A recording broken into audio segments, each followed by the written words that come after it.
بسم اللہ الرحمن الرحیم۔ محترم سامعین و ناظرین و ویورز، السلام علیکم ورحمۃ اللہ وبرکاتہ۔ امید ہے آپ اللہ تعالیٰ کے فضل و کرم سے خیریت سے ہوں گے۔ اللہ تعالیٰ آپ کو، آپ کے اہل خانہ کو ہمیشہ اپنے حفظ و امان میں رکھے۔ یوٹیوب چینل بشیر رشیدی سے میں ہوں بشیر احمد رشیدی، آپ کی خدمت میں راہ ہدایت و نجات کے سلسلے کا ولاغ درس قرآن کا آغاز کر رہا ہوں۔ درس ہیں جناب قاری محمد اقبال صاحب، خطیب جامعہ مسجد نگینہ انصاریہ شیخوپورہ۔ شروع کرنے سے پہلے ایک دفعہ گزارش ہے کہ اگر آپ نے ابھی تک میرے یوٹیوب چینل کو سبسکرائب نہیں کیا تو پلیز سبسکرائب کر کے لائک کر کے بیل آئیکن کو پریس کیجیے گا، تاکہ آنے والے ایسے روحانی اور قرآنی ولاغ جو سراسر باعث خیر، باعث برکت اور باعث ثواب ہیں وہ آپ تک اور دوستوں تک باقاعدہ اور بر وقت پہنچتے رہیں۔ شروع کرتے ہیں درس قرآن۔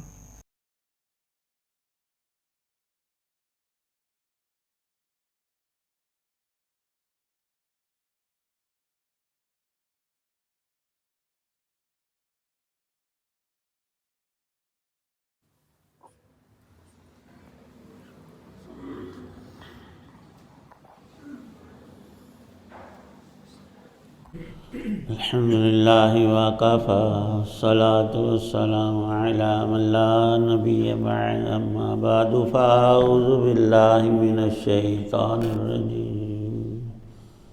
بسم اللہ الرحمن الرحیم۔ وعد اللہ الذین آمنوا وعملوا الصالحات منہم مغفرۃ واجرا عظیما۔ صدق اللہ العظیم۔ اللہ تعالی شانہ نے مغفرت اور اجر عظیم کا وعدہ کیا ہے ان میں سے جو ایمان لائے اور انہوں نے نیک کام کیے۔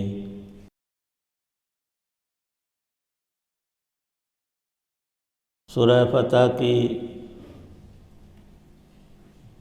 آخری آیت کا آخری جملہ حق تعالی شانہ کا وعدہ ایمان والوں اور عمل صالح کرنے والوں کے لیے بخشش کا بھی ہے اور ساتھ میں اجر عظیم کا وعدہ ہے۔ اس وعدے کو پانے والے سب سے اول مومن کسی بھی امت کے وہ پیغمبر، نبی اور رسول ہوتے، ان کے ساتھ پھر وہ لوگ سارے شامل ہیں جو ان کی دعوت کو قبول کر کے ایمان لاتے ہیں اور لائی ہوئی شریعت پر عمل پیرا ہوتے ہیں، نیک عمل کرتے ہیں۔ آمنوا وعملوا الصالحات، آخری امت اللہ نے اور زیادہ ہمیں فضیلت بخشی ہے۔ معراج کی رات رسول پاک صلی اللہ تعالی علیہ وسلم چھٹے آسمان پر سیدنا موسیٰ علیہ السلام سے ملاقات فرماتے ہیں اور پھر آگے اوپر ساتویں کی طرف جب جانے لگتے ہیں تو موسیٰ علیہ السلام رو دیے۔ پوچھا گیا کہ کس وجہ سے، تو انہوں نے ارشاد فرمایا کہ دیکھو یہ جو نبی ہیں اللہ نے ان کو امت بڑی دی ہے، میری امت سے بھی، بنو اسرائیل سے کہیں بڑی امت ان کو عطا ہوئی ہے، مجھے نہیں ملی وہ امت۔ تو اس امت کے افراد میں ہم سب بھی شامل ہیں، اور یہ اللہ کا وہ کرم ہے جو بلا عوض ہماری محنت کوشش کے وہبی چیز ہے۔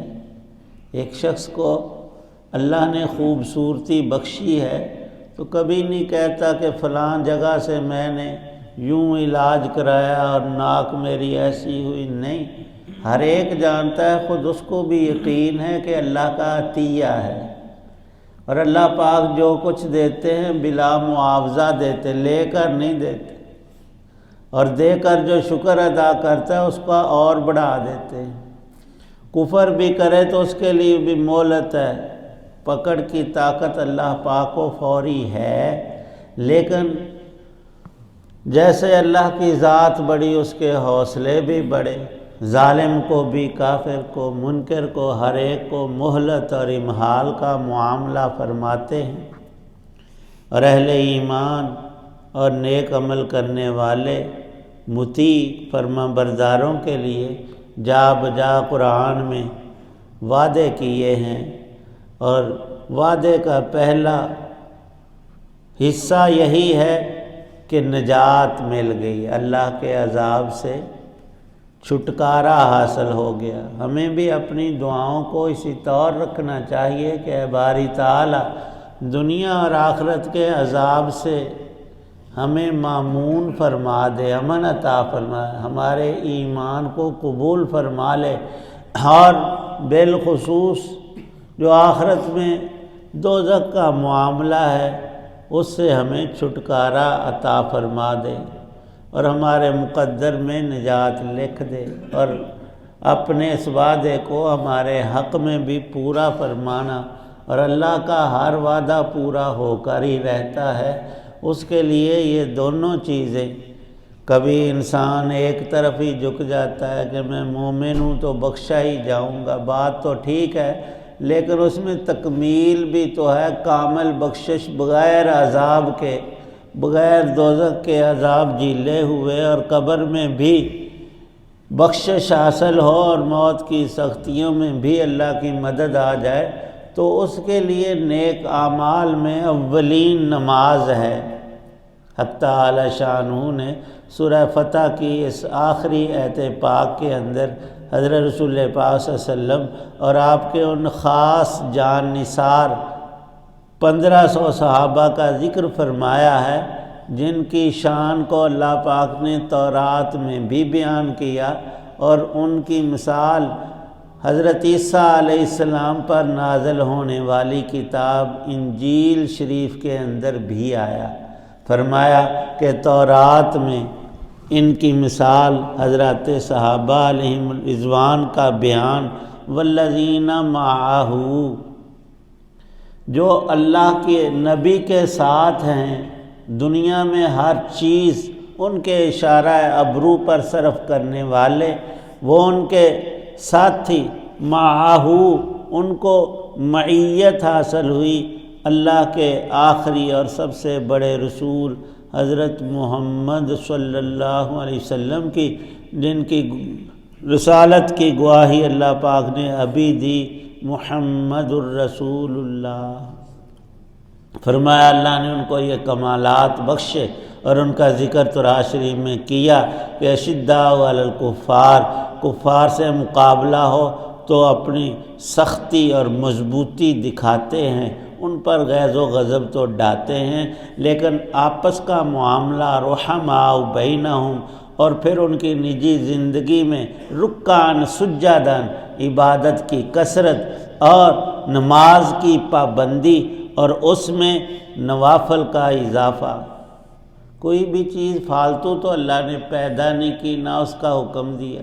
کوئی کہے کہ 5 انگلیاں ہیں تو 4 ہی، 2 ہی بہت، ایک تو وہ بدھا کام ہو جاتا، انگوٹھا اتار دو، نریاں 4 انگلیاں تو کام ہی نہیں دیتی، اور پوری مضبوطی تو ہو ہی نہیں سکتی۔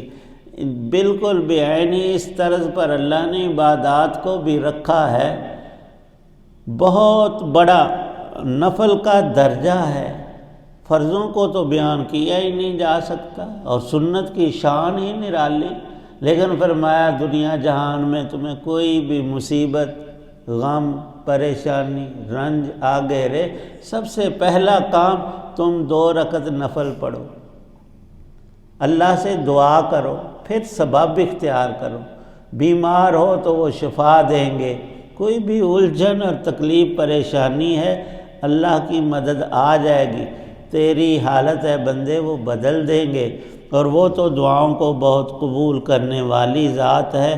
اس کی قبولیت میں اضافے کے لیے کچھ دعائیاں ایسی ہوتی ہیں، بتایا جاتا ہے ساتھ میں دودھ کا استعمال ضروری ہے، اس سے زیادہ پیدا ہوگا۔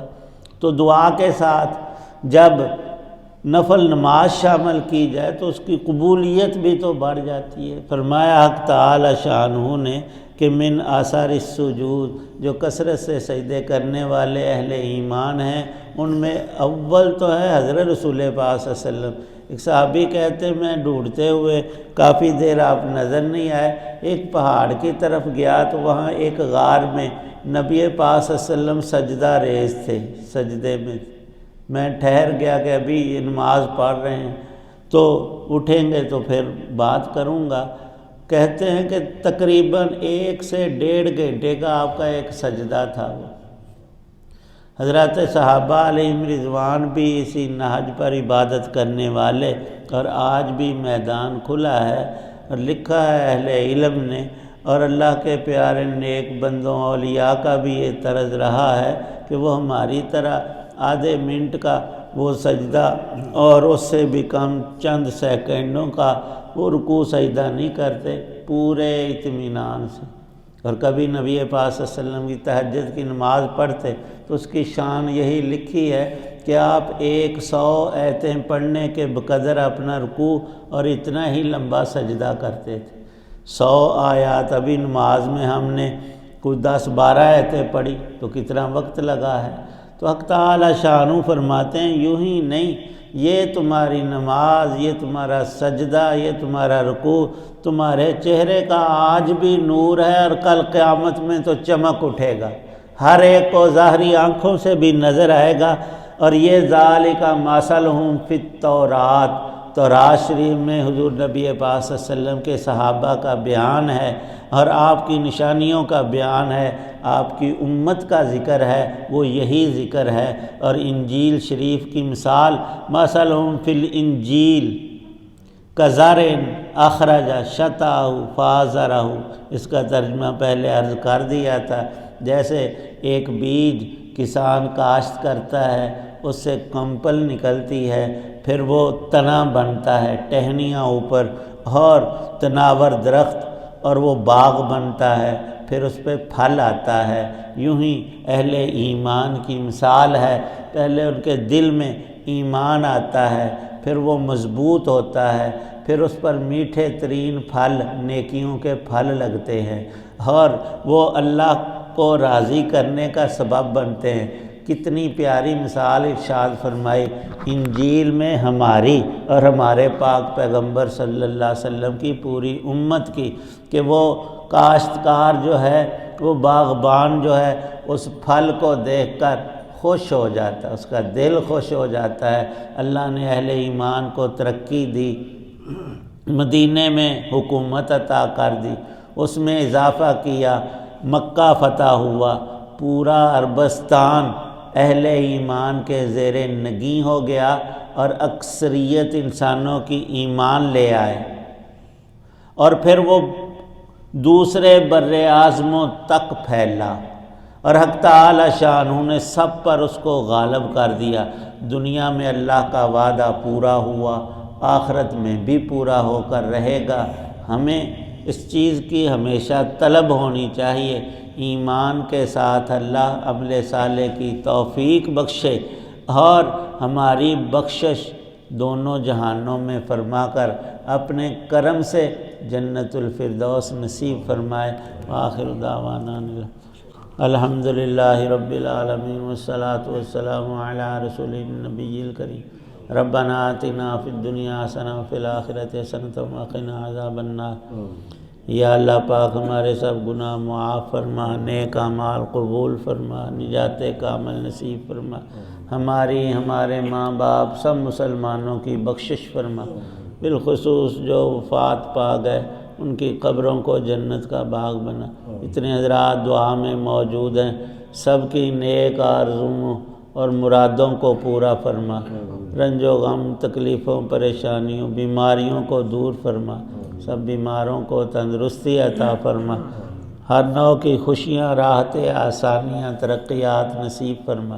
یا اللہ پاک ہماری ہر چیز میں برکتیں اور رحمتیں نازل فرما۔ یا اللہ پاک اس درس کو قبول و منظور فرما، قرآن کا نور تام ہمیں، ہماری نسلوں کو نصیب فرما، ایمان پہ خاتمہ اپنے وقت پہ نصیب فرمانا۔